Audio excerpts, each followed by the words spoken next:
es el acuerdo global entre la Unión Europea y nuestro país. Y para hablarnos más del tema, tenemos vía Skype a la senadora de Morena, Citlali Hernández. Senadora, un gusto. Hola, buenas tardes. Al contrario, un gusto saludarte a ti y al auditorio. ¿Cuáles son las claves de estos acuerdos? Porque sabemos que en este momento pues ya se está debatiendo el plan de reactivación económica aquí en territorio mexicano. Obviamente se está revisando también el TEMEC, pero con la Unión Europea, ¿cuáles son las claves?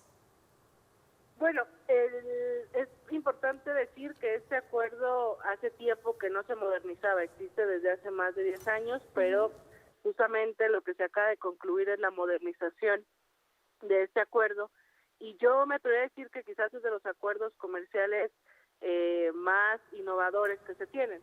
Entre otras cosas, lo que hace es aminorar trámites burocráticos en las aduanas, actualizar las reglas de origen, se ingresan otros productos, tanto agrícolas como ganaderos, para poder intercambiar con la Unión Europea. Se permite que las empresas europeas puedan intervenir en el sector energético también. Se le da muchísima entrada al intercambio entre pequeñas y medianas empresas. Hay, compromisos mutuos para combatir la corrupción, para tener un comercio y desarrollo sostenible. Fomenta muchísimo la competencia. También se permiten la contratación en la administración pública. Es decir, en general la modernización de este acuerdo permite fortalecer los lazos con la Unión Europea. Es importante decirlo y recordarlo, es el segundo socio después de Estados Unidos comercial más importante para México. Sí. Y eso, pues bueno, en plena pandemia me parece que es una buena noticia. Llevaban ya un par de años las negociaciones, yo creo que más de 4 años que no se concretaban, sobre todo porque es un proceso largo, tanto la revisión jurídica como la traducción al español, al inglés, pero a todos los idiomas de los distintos países europeos que están dentro de la Unión Europea. Y bueno, es una buena noticia que al fin se hayan concretado las negociaciones, y eso va a permitir que nuestros productores, nuestros pequeños y medianos empresarios, los grandes también, puedan fortalecer o ampliar su mercado. Senadora, además del tema comercial que nos ha puntualizado muy bien, ¿le parece que este acuerdo abre una ventana para fortalecer la relación estratégica y política entre países? Sí, totalmente. Yo te puedo decir, como presidenta de la Comisión Interparlamentaria entre México y la Unión Europea, que los integrantes del Parlamento Europeo están muy interesados en fortalecer lazos con México.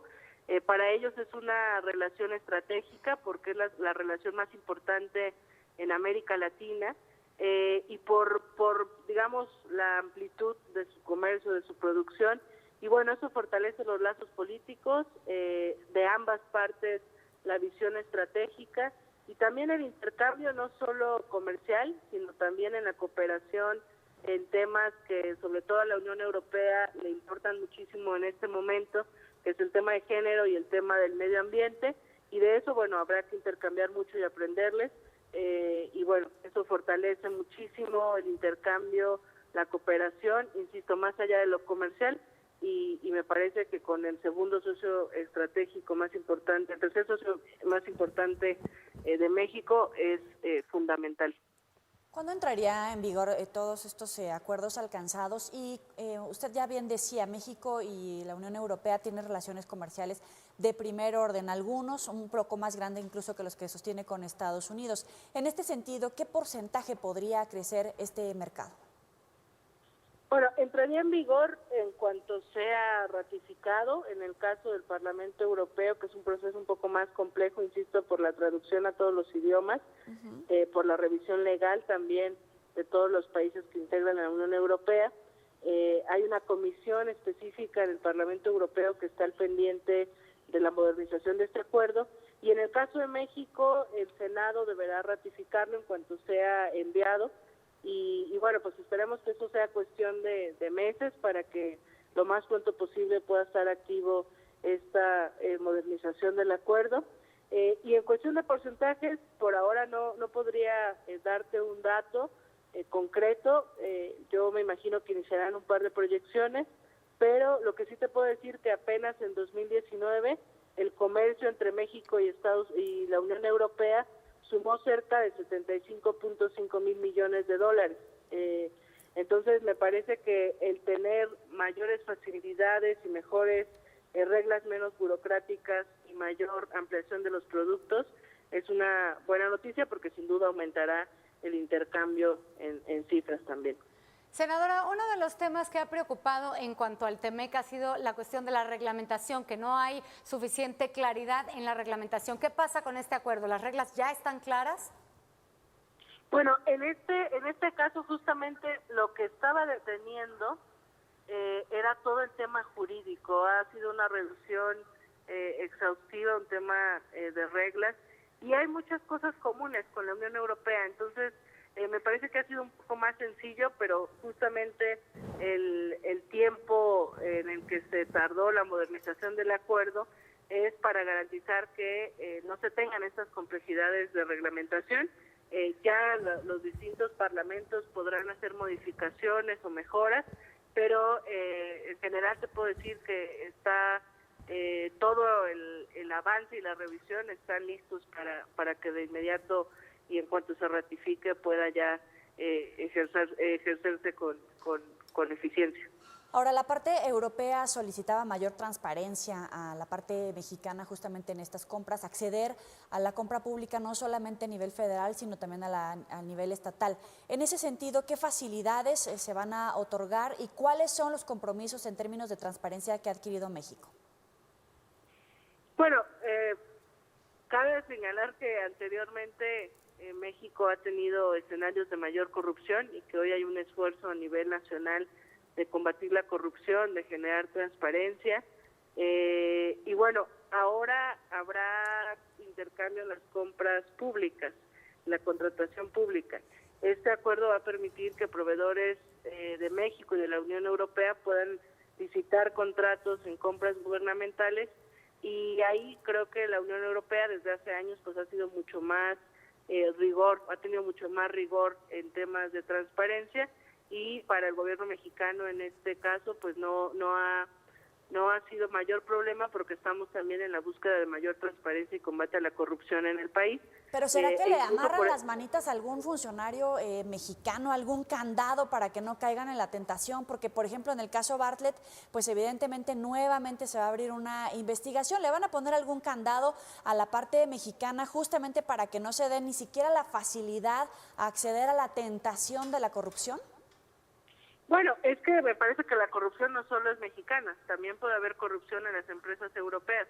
Los candados tienen que estar de ambos lados, y en el caso que tú dices, por ejemplo, en el caso del hijo de Bartlett, bueno, creo que el mismo gobierno de México, en una convicción por combatir la corrupción, y que también me parece importante por dar mensajes a nivel internacional, no va a permitir ningún tipo de corrupción, y creo que veremos cómo actúan las autoridades al interior, pero bueno, la función pública ha estado muy al pendiente de ese tema, y sin duda se le amarran las manos a los corruptos, sean europeos o sean mexicanos. Eso es muy importante, sobre todo porque hay buena voluntad de ambas partes, y porque también hay que decirlo, te lo puedo decir, que he estado en el Parlamento Europeo en mi calidad de presidenta de la Comisión Interparlamentaria, que hay una expectativa muy grande en la Unión Europea respecto al actual gobierno y las nuevas prácticas. Por eso yo creo que ese es de los acuerdos más innovadores, porque justamente la transparencia, el combate a la corrupción se pone como uno de los principales objetivos.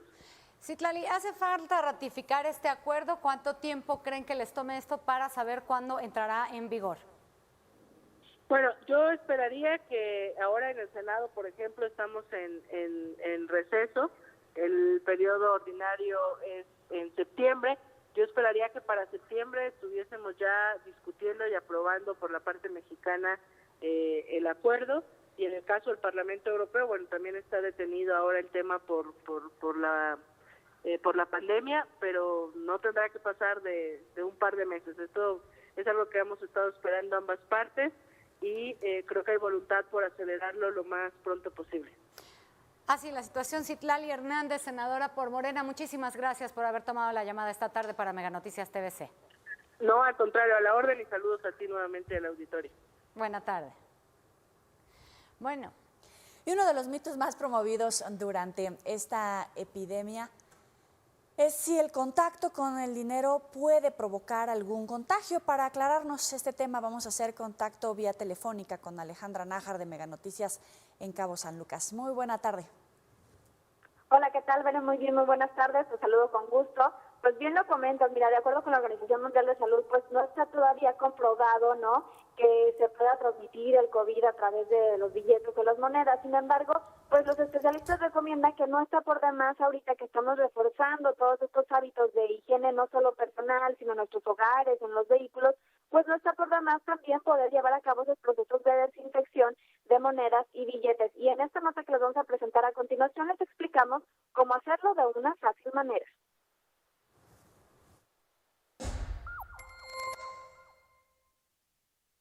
Daremos seguimiento al tema del COVID-19. Ya hemos hecho referencia a las medidas de higiene y seguridad que se tienen que tener dentro del hogar, de los carros, sobre todo del supermercado. Pero ¿qué hay del dinero en efectivo? De acuerdo a un estudio realizado por la Universidad de Oxford, tan solo un billete o una moneda tiene hasta 26,000 bacterias. Por esto, en esta nota les explicaremos cuál es la manera adecuada de desinfectar tanto billetes y monedas. De acuerdo con el Museo Interactivo de Economía, existen medidas específicas para desinfectar las monedas y billetes sin dañarlas. Antes de comenzar la limpieza del dinero, es importante colocarnos guantes para evitar tener contacto directo con este.